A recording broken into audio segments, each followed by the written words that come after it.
الحق من ربك فلا تكن من الممترين.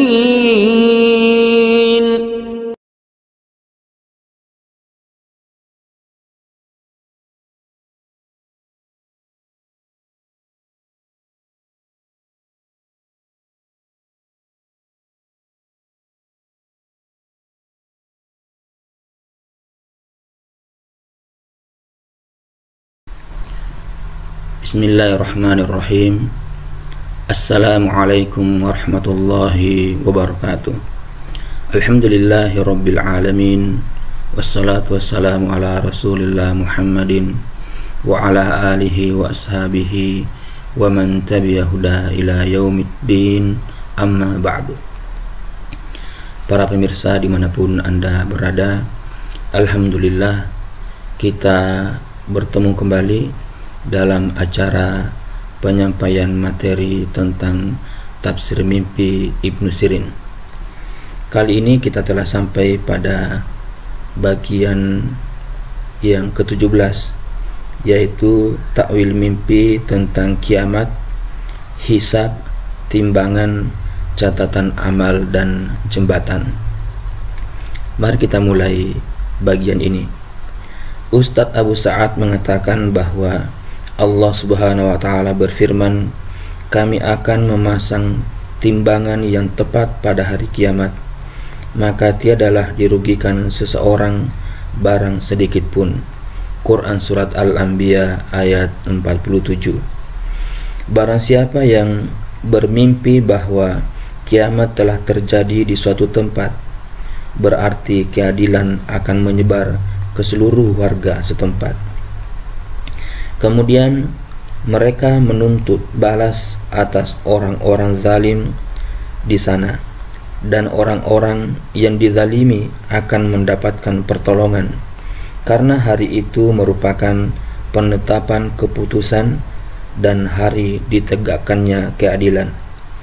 Jika bermimpi munculnya salah satu ciri kiamat di suatu tempat, seperti terbitnya matahari dari barat dan ad-dabbah keluar dari perut bumi, atau muncul Dajjal atau Ya'juj dan Ma'juj, jika si pelaku mimpi itu orang yang taat kepada Allah, maka mimpinya merupakan berita gembira baginya. Akan tetapi jika dia merupakan orang yang bermaksiat kepada Allah atau bermaksud melakukannya, maka mimpi itu merupakan peringatan baginya.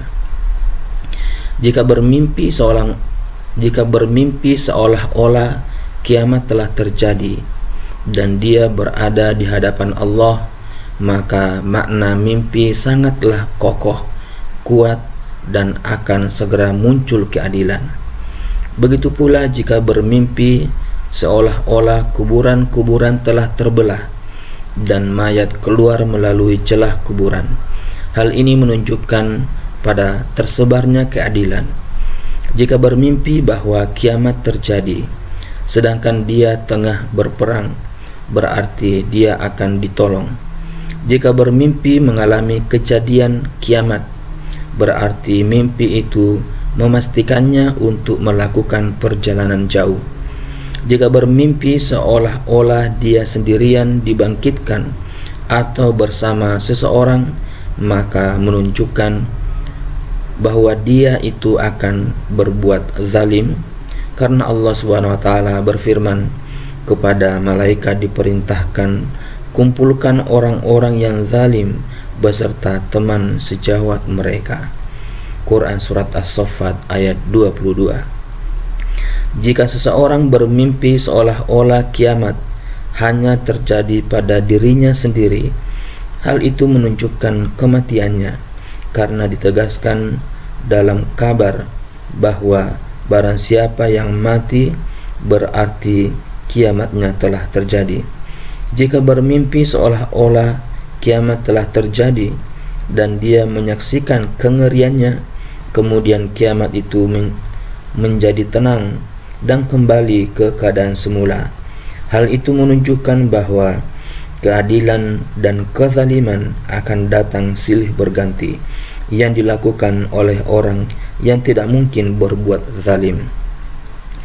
Mimpi di atas menunjukkan bahwa pelaku disibukkan dengan perbuatan maksiat, mencari hal-hal yang mustahil, senantiasa menangguhkan kegiatan bertaubat, dan selalu melakukan perbuatan dusta, karena Allah Subhanahu wa taala berfirman, sekiranya mereka dikembalikan ke dunia, tentulah mereka akan kembali melakukan apa yang telah dilarang bagi mereka mengerjakannya, dan sesungguhnya mereka itu adalah pendusta belaka. Quran Surat Al-An'am ayat 28. Jika bermimpi seolah-olah penghisaban amal telah dekat, hal itu menunjukkan pada kelalaiannya dari kebaikan dan keberpalingannya dari kebenaran. Karena Allah Subhanahu wa taala berfirman, telah dekat kepada manusia hari menghisap segala amalan mereka, sedangkan mereka berada dalam kelalaian lagi berpaling daripadanya. Quran Surat Al-Anbiya ayat 1. Jika bermimpi dihisap dengan mudah, hal ini menunjukkan kasih sayang istrinya kepada dia, kesalehannya, dan kebaikan agamanya. Jika bermimpi dihisap dengan berat, hal ini menunjukkan bahwa dia akan mengalami kerugian, karena Allah Subhanahu wa taala berfirman, maka kami hisap mereka dengan hisap yang keras. Quran Surat At-Talaq ayat 8. Jika bermimpi seolah-olah Allah menghisapnya dan aneka amal perbuatannya telah diletakkan pada timbangan, lalu timbangan kebaikannya lebih berat daripada keburukannya, berarti dia berada dalam keadaan yang sangat patuh kepada Allah yang memastikannya mendapatkan pahala yang besar di sisinya. Jika timbangan keburukannya lebih berat daripada kebaikannya, berarti urusan agamanya akan mengkhawatirkan. Jika bermimpi memegang timbangan amal, berarti dia berada di jalan yang lurus, karena Allah berfirman, dan telah kami turunkan kepada mereka kitab dan neraca. Quran Surat Al-Hadid ayat 25. Jika bermimpi seorang penguasa memperoleh kitab, lalu dikatakan kepadanya, bacalah. Jika dia orang yang saleh, berarti dia akan memperoleh kebahagiaan. Akan tetapi jika bukan, berarti urusannya akan mengkhawatirkan, karena Allah Subhanahu wa taala berfirman, bacalah kitabmu. Quran Surat Al-Isra ayat 14. Jika bermimpi seolah-olah berada pada jembatan, berarti dia akan istiqomah pada agamanya. Jika bermimpi tergelincir dari jembatan, timbangan amal dan kitab amal, sedangkan dia menangis, berarti dapat diharapkan bahwa aneka urusan akhirat akan dimudahkan baginya. Demikian para pemirsa semuanya, poin yang ke-17 dari tafsir mimpi Ibnu Sirin. Mudah-mudahan bermanfaat. Lebih kurangnya mohon dimaafkan. Billahi taufiq wal hidayah. Wassalamualaikum warahmatullahi wabarakatuh.